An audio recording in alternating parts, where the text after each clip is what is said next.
So, I want to talk about something that I found really interesting. I was talking with my friend Aaron Cruz today in the library, so I can't take credit for any of this stuff.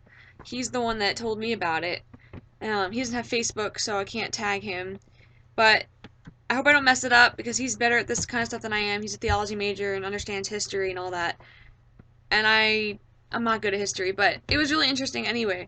He was talking to me about the interesting qualities or interesting things about the number 46.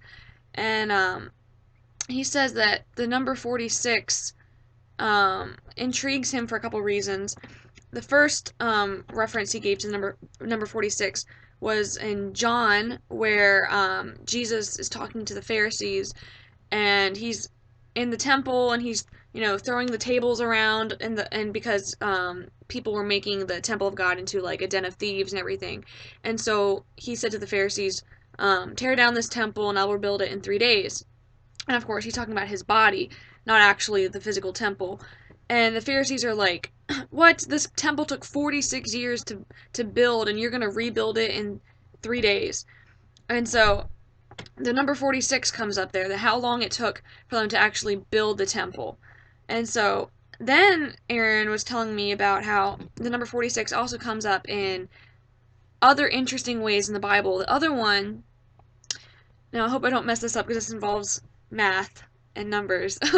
So there in Daniel we hear about the 1260-day prophecy, which has to do with like the reign of the Pope and everything.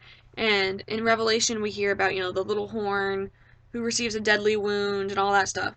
So basically from year 538 to year 1798 is the reign that the Pope was in charge, and there was like this dark period where people couldn't read the Bible and were living in spiritual darkness and whatnot. And that was Papal Rome's time of reign, which was the 1260-year prophecy.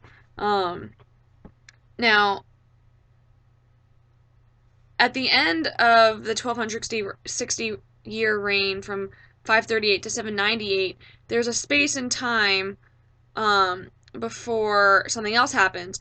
We also know that in 1844, which is a huge day for Adventists, is when the Adventist movement started.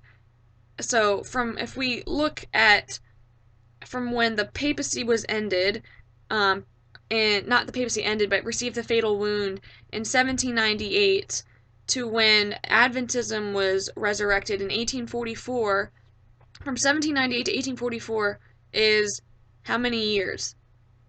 46, which is interesting because it's restoring God's temple or restoring God's people in that amount of time.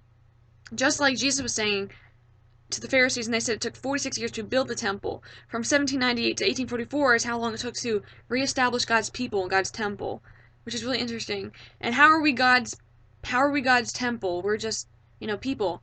And if you look at science, how many chromosomes do we have? We have 46, 23 from mom and 23 from dad. Do you not know that you're the temple of the Holy Spirit? That's in 1 Corinthians. And that, it just blows my mind that, you know, God was very, God really likes math. I'll give it to him. He's good at it. He's very smart. He puts all these little details together, and it makes a huge big picture that's pretty cool. Also, and he didn't get to finish because he had to go study for a test, so I didn't get to finish everything. But he also talked about how in Daniel there's also a 2300 year prophecy as well as the 1260-year prophecy.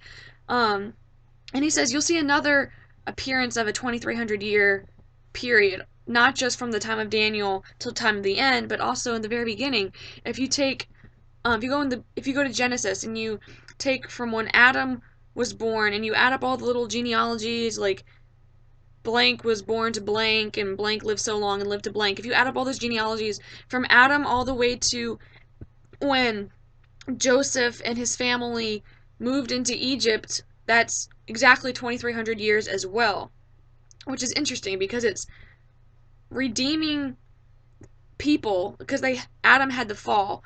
And so it's in 2300 years they had to redeem God's chosen people and establish Israelites as a nation.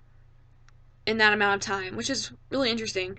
And then Aaron also said he had done research and everything, and was a theology major, and but if you take when Joseph and his family moved into Egypt and started becoming like the Israelites, if you go back 46 years from that time, that is when Reuben, the firstborn brother of Joseph, was born. So Reuben was born 46 years prior to all of them moving into Egypt and becoming like their nation, which is really interesting because the the 12 tribes is really like the foundation of like the church and the people of God in Israel. So the number 46, pretty interesting. I can't wait till he tells me more about it and I'll be able to share more.